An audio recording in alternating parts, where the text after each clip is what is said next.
The wisest person I ever met in my life, a third grade dropout. Wisest and dropout in the same sentence is rather oxymoronic, like jumbo shrimp.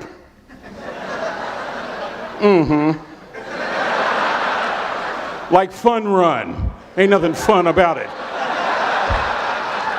And it's not oxymoronic for me to say third grade and dropout.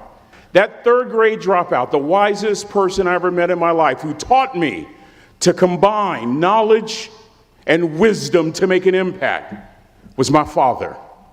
A simple cook. Wisest man I ever met in my life. Just a simple cook. Left school in the third grade to help out on the family farm, but just because he left school doesn't mean his education stopped. My father taught himself how to read, taught himself how to write, decided in the midst of Jim Crowism, as America was breathing the last gasp of the Civil War, my father decided he was going to stand and be a man. Not a black man, not a brown man, not a white man, but a man. He literally challenged himself to be the best that he could all the days of his life. I have 4 degrees. My brother is a judge. We're not the smartest ones in our family. It's a third grade dropout daddy. A third grade dropout daddy who was quoting Michelangelo, saying to us, boys, I won't have a problem if you aim high and miss, but I'm going to have a real issue if you aim low and hit. A country mother quoting Henry Ford, saying if you think you can or if you think you can't, you're right. I learned that from a third grade drop. Simple lessons. Lessons like these. Son, you'd rather be an hour early than a minute late. We never knew what time it was at my house because the clocks were always ahead. My mother said for nearly 30 years, my father left the house at 3:45 in the morning. One day she asked him, why, Daddy? He said, maybe one of my boys will catch me in the act of excellence. I want to share 2 things with you. Aristotle said, you are what you repeatedly do. Therefore, excellence ought to be a habit, not an act. Don't ever forget that. I know you're tough. I know you're seaworthy, but always remember to be kind. Always. Don't ever forget that. Never embarrass mama. Yeah. If mama ain't happy, ain't nobody happy. If daddy ain't happy, don't nobody care. But you know, I'm trying to tell you. Next lesson. Lesson from a cook over there in the galley. Son, make sure your servant's towel is bigger than your ego. I want to remind you, cadets, of something as you graduate. Ego is the anesthesia that deadens the pain of stupidity. Y'all might have a relative in mind you want to send that to. Let me say it again. Ego is the anesthesia that deadens the pain of stupidity. Pride is the burden of a foolish person. John Wooden coached basketball at UCLA for a living, but his calling was to impact people. And with all those national championships, guess what he was found doing in the middle of the week? Going into the cupboard, grabbing a broom, and sweeping his own gym floor. You want to make an impact? Find your broom. Every day of your life, you find your broom. You grow your influence that way. That way you're attracting people so that you can impact them. Final lesson. Son, if you're going to do a job, do it right. I've always been told how average I can be. Always been criticized about being average. But I want to tell you something.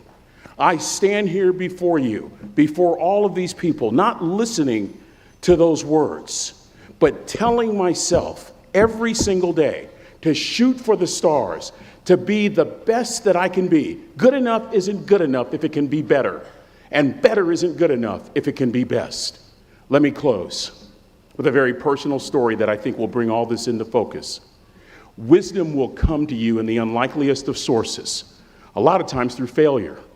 When you hit rock bottom, remember this. While you're struggling, rock bottom can also be a great foundation on which to build and on which to grow.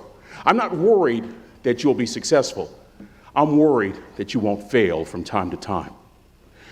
The person that gets up off the canvas and keeps growing, that's the person that will continue to grow their influence. Back in the 70s, to help me make this point, let me introduce you to someone. I met the finest woman I'd ever met in my life. We're at this dance, and I find out her name is Trina Williams from Lompoc, California, and we're all dancing, and we're just excited. And I decide in the middle of dancing with her that I would ask her for her phone number. Trina was the first one. Trina was the only woman in college who gave me her real telephone number. The next day, we walked to Baskin & Robbins ice cream parlor. My friends couldn't believe it. This has been 40 years ago, and my friends still can't believe it. We go on a second date, and a third date, and a fourth date. We drive from Chico to Vallejo so that she could meet my parents. My father meets her. My daddy, my hero, he meets her, pulls me to the side and says, "Is she psycho?" But anyway, we go together for a year, 2 years, 3 years, 4 years. By now, Trina's a senior in college. I'm still a freshman, but I'm working some things out. I'm so glad I graduated in 4 terms. Nixon, Ford, Carter, Reagan.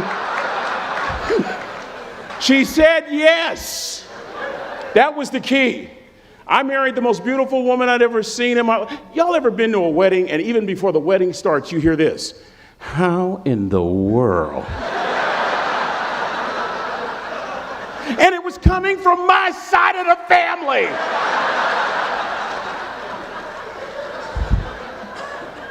We get married, we have a few children, our lives are great.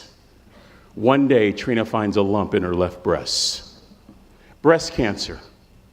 6 years after that diagnosis, me and my 2 little boys walked up to Mommy's casket.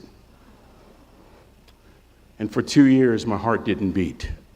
If it wasn't for my faith in God, I wouldn't be standing here today. If it wasn't for those 2 little boys, there would have been no reason for which to go on. I was completely lost. That was rock bottom. You know what sustained me? The wisdom of a 3rd grade dropout. The wisdom of a simple cook. We're at the casket. I'd never seen my dad cry. But this time I saw my dad cry. That was his daughter. Trina was his daughter, not his daughter-in-law. And I'm right behind my father, about to see her for the last time on this earth. And my father shared 3 words with me that changed my life right there at the casket. It would be the last lesson he would ever teach me. He said, "Son, just stand. You keep standing. You keep standing, no matter how rough the sea, you keep standing." And I'm not talking about just water. You keep standing. No matter what, you don't give up. I learned that lesson from a 3rd grade dropout. And as clearly as I'm talking to you today, these were some of her last words to me. She looked me in the eye and she said, "It doesn't matter to me any longer how long I live. What matters to me most is how I live." A question that I was asked all my life by a 3rd grade dropout. How you living? How you living? Every day ask yourself that question, how you living? Here's what a cook would suggest you to live this way. That you would not judge, that you would show up early, that you'd be kind, that you'd make sure that that servant's towel is huge and used, that if you're going to do something, you do it the right way. That cook would tell you this, that it's never wrong to do the right thing, that how you do anything is how you do everything. And in that way, you will grow your influence to make an impact. In that way, you will honor all those who have gone before you, who have invested in you. Look in those unlikeliest places for wisdom. Enhance your life every day by seeking that wisdom and asking yourself every night, how am I living? May God richly bless y'all. Thank you for having me here.